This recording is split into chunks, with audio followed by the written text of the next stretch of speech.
هەرێمی کوردستان کیانێکی دەستوری ناو عێراقە. بۆیە ئەگەر موچەش لە بابەتەکانی دیکە جیا دەکرێتەوە، دیسان دەبێت هەر لە ڕێگەی دام و دەستگا پەیوەنددارەکانی حکوومەتی هەرێمی کوردستانەوە دابەش بکرێت.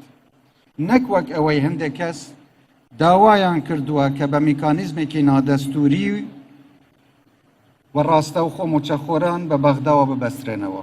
پێویستە مافە دەستوریەکانی هەرێمی کوردستان وەک کیانێکی فدرال پارێزراو بن و نابێت چەمکی فدرالیەت لە عێراقدا لاواز بکرێت.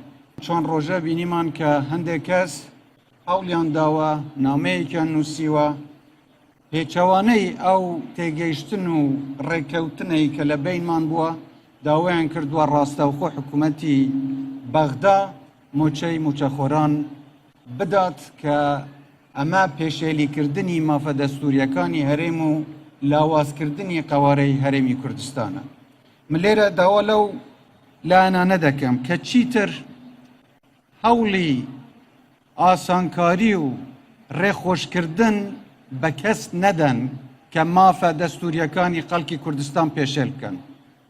خوا نەخواستە هەوڵ بۆ لاوازکردنی قەوارەی هەرێمی کوردستان پێش هەموو کەسێک زیان بە ئەوان دەگەینێت.